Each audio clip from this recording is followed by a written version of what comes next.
Hi, my name is Megan. I wanted to communicate through this video rather than just typing up this email because I think sometimes when we're reading an email, it's easy to forget that we're dealing with real people, and it's easier for us to negate or ignore some of the facts. I emailed Tim DeChant the other day in reference to an article that was posted on Nova Next on the PBS website that was citing a recent study, and the title of the article said that if you don't have celiac disease, then gluten sensitivity is probably in your head.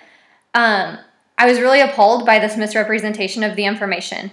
And before I go any further, I want to let you know that I did in fact email Dr. Gibson, one of the main doctors on, or one of the authors on this research, and he agreed that the study did not say this and that it was not what he was studying. And so I want to send this to you guys and tell you that misinformation like this is really harmful to people like me. What the study did say for these very specific people, there were 37 people with IBS and self-diagnosed non-celiac gluten sensitivity. And when specifically the gluten from the wheat was taken out, and people were given just the gluten from the wheat or a placebo, that they didn't recognize any results that said it would be the gluten. However, and this is the really important part, Dr. Gibson and the other researchers on this study and the study itself did not suggest that people were making up the benefits of being on the gluten-free diet and were not making up the fact that when they were eating wheat, it was causing them problems. And so by saying that people who think they have non-celiac gluten sensitivity, that they're just making it up, is incredibly misleading because we are still reacting to the wheat. We just don't have the scientific backing and things like that in our everyday life to say, oh, shoot, it wasn't the gluten, it was the fructans.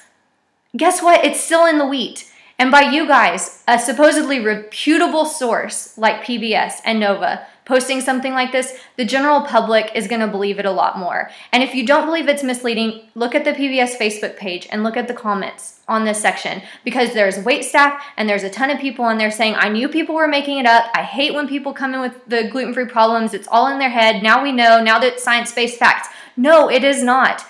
I am going to be forwarding you the email from Dr. Gibson, and I am really, really hoping that PBS will send out an apology to the gluten-free community, because the next time I eat out, a waitress might not take me seriously because she might think that it's backed by science. It's all in my head, so maybe if I don't know what she's giving me, it's not going to hurt me, but I guarantee you it will, and I can be sick for like 2 weeks, very sick. It's life-altering sickness. I'm just very frustrated by this. So like I said, I really hope that you guys will send out an apology to the gluten-free community. I hope that you change the title and correct this article to say what the study actually says. You guys did do a little bit of a better job than some of the people in talking about the study, but you still were suggesting that people were making it up, and it's just, that's not the case. The case is that it might be fructans rather than gluten in the wheat. Either way, these people like me are gonna have to still avoid wheat unless we just find a way to separate the gluten out of the wheat, and then eat the rest of it, which I don't anticipate that that's gonna happen anytime soon. And then thirdly, I really hope that you guys will take steps to correct the misconception that you've promoted in the community. This is a public health issue.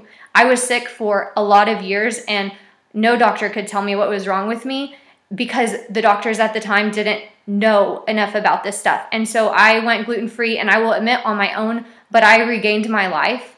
And misleading information like this is very frustrating. In fact, if we looked at what the research really is saying, it could probably help people become more well by cutting out a few more things that are on the FODMAP diet. I hope to hear back from you very soon. Thank you.